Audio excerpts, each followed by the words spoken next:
il faut que je vous décrive aussi le phénomène de l'incorporation. Voilà, qui est arrivé au bout de 8 jours à peu près de nos séances, où dans une nouvelle expérience qui nous avait été demandée par la petite boîte d'allumettes, il était dit allonger le corps du médium, nouvelle expérience. Bon, visiblement le médium c'était Michel, on ne s'est pas posé la question. Donc il s'est allongé, on s'est mis dans le noir comme c'était demandé, avec une musique classique comme support. Et puis là,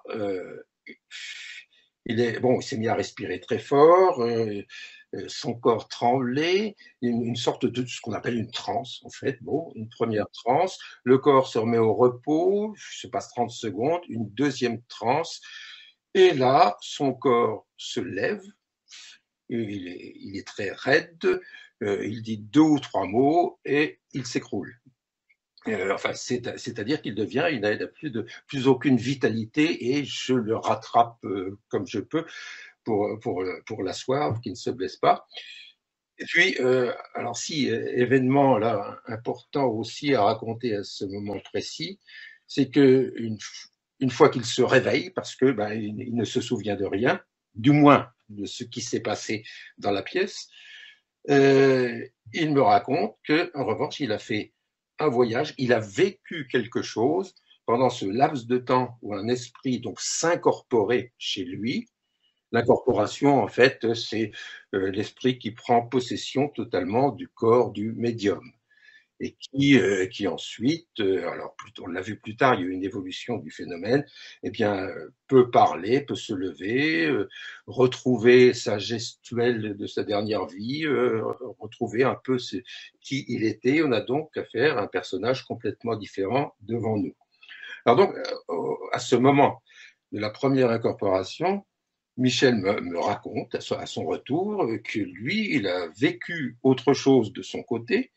Il s'est senti tomber dans une spirale descendante jusqu'à un moment où ça s'est arrêté. Ensuite, il s'est trouvé face à un tunnel et il voyait au bout de ce tunnel une toute petite lumière. Puis il a été attiré par cela et il a avancé dans le tunnel. Et la lumière s'agrandissait au fur et à mesure qu'il avançait. Et il est arrivé tout au bout et il s'est retrouvé face à son grand-père, avec une foule d'esprits qui étaient derrière. Et son grand-père lui dit, tu pénètres l'au-delà, mais il te faut vite retourner à ton corps. Et donc, Michel fait le chemin inverse, et puis donc, le petit bout de séance là est terminé, et il se réveille donc avec ce souvenir. Alors, D'accord. Mais est-ce qu'il a regretté un peu d'être venu? Parce qu'il paraît que parfois que c'est compliqué quand on voit les personnes que l'on a connues et qu'on est oui, dans les cas de NDE, voilà, oui. par exemple, c'est ça, c'est ça. Voilà, c'est similaire à une C'est NDE. similaire, Non, il oui. n'a pas C'est eu. ça que je voulais savoir. Oui, Il d'accord, il n'a n'y a pas pas eu eu ça. cette impression de D'accord. regret. Alors, Oui. il a très peu vécu ce genre de choses, mais c'est quand même arrivé quelques fois dans la suite.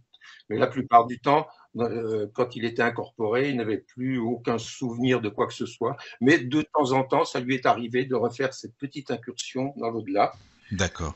sans regret particulier, comme on le voit dans certaines NDE. Et en tout cas, ça nous a sur le moment, on s'est dit, alors voilà, la mort, ça doit se passer comme ça. Mais c'est seulement 2 ans plus tard, 3 ans même, on a vu le livre de Raymond Moody, La vie après la vie, qui est sorti en 75 En aux 60, États-Unis, ouais, très 77 connu. en France, je crois. Oui, c'est ça. Et on a redécouvert ce que Michel a vécu une fois.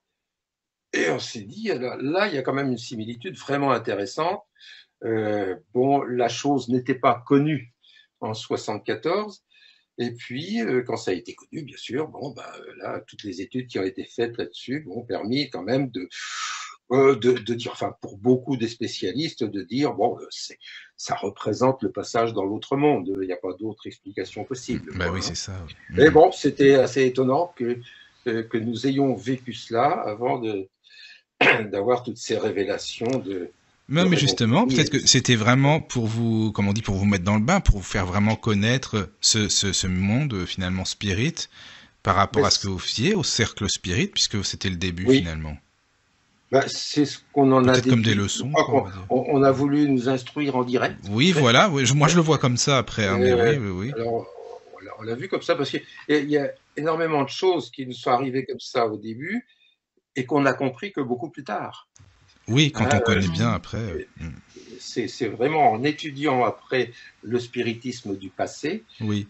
qu'on a retrouvé des phénomènes de matérialisation, par exemple, Mhm. d'apparition et autres. Bon, on a vraiment compris ce qui nous était arrivé à la lumière des ouvrages spirites d'Alan Kardec à Bolzano, Gabriel Delanne et autres, Gustave Gelé, bon, qui nous ont permis de mieux comprendre ce qu'on a vécu nous de façon spontanée et ce que d'autres ont découvert de façon expérimentale.